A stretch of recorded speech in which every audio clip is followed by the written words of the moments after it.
পূর্ব যাদবপুর থানার কাছে মুকুন্দপুর অটো স্ট্যান্ডে পুলিশের লাঠিচার্জের অভিযোগ। পুলিশের লাঠিচার্জের প্রতিবাদে পূর্ব যাদবপুর থানার সামনে বিক্ষোভ দেখাচ্ছেন অটো চালকরা। मेरा सफेद तुरंत खुले, भरपूर झाग दे और इसके स्मार्ट साइंस दे स्मार्ट केयर और फ्रेशनेस। मेरी चॉइस मेरा सफेद। প্যান্ডেলের সামনে গভীর রাতে ডিজে বাজে নাচ গান চলছিল, বাধা দেয় পুলিশ এবং তার প্রতিবাদে পূর্ব যাদবপুর থানার সামনে অটো চালকরা বিক্ষোভ দেখাচ্ছেন। হিন্দোল দে আমাদের প্রতিনিধি রয়েছেন আমাদের সঙ্গে টেলিফোন লাইনে। হিন্দোল, ঠিক কি ঘটেছে, কি অভিযোগে বিক্ষোভ দেখাচ্ছেন অটো চালকরা? দেখো, বেশ কিছুক্ষণ ধরে, বেশ কয়েক ঘন্টা ধরেই কিন্তু অটো চালকরা তারা পূর্ব যাদবপুর থানার সামনে রীতিমতো বিক্ষোভ দেখাচ্ছেন। এবং শুধু তাই নয়, মুকুন্দপুর অটো স্ট্যান্ড থেকে কিন্তু অটো পরিষেবা সম্পূর্ণ বন্ধ রাখা হয়েছে। যেটা অটো চালকদের তরফ থেকে অভিযোগ করা হচ্ছে যে গতকাল পুজো উপলক্ষে, বিশ্বকর্মা পুজো উপলক্ষে গতকাল তারা মুকুন্দপুর থানার মুকুন্দপুর যে অটো স্ট্যান্ড পূর্ব যাদবপুর থানার খুবই কাছাকাছি সেই অঞ্চল, সেখানে কিন্তু তারা পুজো মণ্ডপের সামনে ডিজে বাজিয়ে নাচ করছিলেন। সেই সময় আচমকাই পূর্ব যাদবপুর থানার পুলিশ আসে এবং তারপরে কিন্তু তারা রীতিমতো লাঠিচার্জ করে। যে লাঠিচার্জে কিন্তু একজন বাচ্চা সহ বেশ কয়েকজন আহত হয়েছেন, তেমনটাই অটো চালকদের অভিযোগ।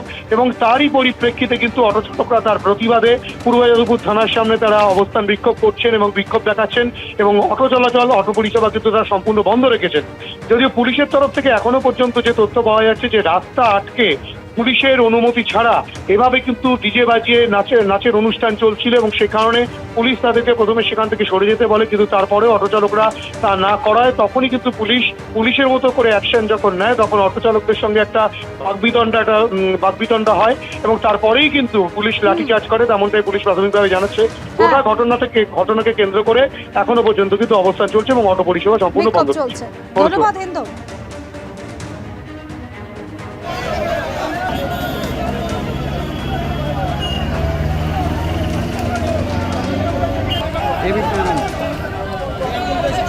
সাড়ে 12টার সময় আসলো, আমরা বললাম ঠিক সময় মতো 12টা বাজবে স্যার বন্ধ করে।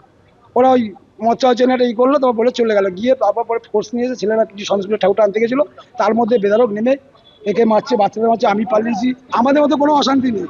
এসে একটা নোংরা গালাগালি দিয়ে বেদারক ভাবে পিটা প্রত্যেকটা ছেলেকে। পুলিশ আর সিভিল ভলেন্টিয়ার একটা ড্রাইভার।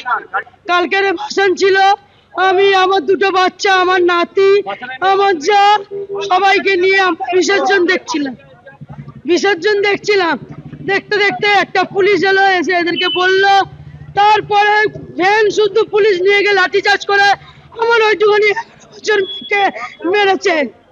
11 বছর মেয়েকে মেরেছে। গতকাল রাতে ফের জল ছাড়লো ডিভিসি, তবে এবার আরও কিছুটা কমেছে জল ছাড়ার পরিমাণ। গতকাল দুপুর পর্যন্ত মাইথন ও পাঞ্চেত জলাধার থেকে জল ছাড়ার পরিমাণ ছিল 1 লক্ষ কিউসেকের বেশি। রাতে সেই পরিমাণ কমিয়ে 50,000 কিউসেক করা হয়। গতকাল রাতে মাইথন থেকে 10,000, পাঞ্চেত থেকে 40,000 কিউসেক জল ছেড়েছে ডিভিসি। এর ফলে দুর্গাপুর ব্যারেজ থেকেও জল ছাড়া কমিয়েছে রাজ্যের সেচ দপ্তর। আজ সকাল 7টার পর থেকে দুর্গাপুর ব্যারেজ থেকে জল ছাড়ার পরিমাণ কমে হয়েছে 58,000 কিউসেক।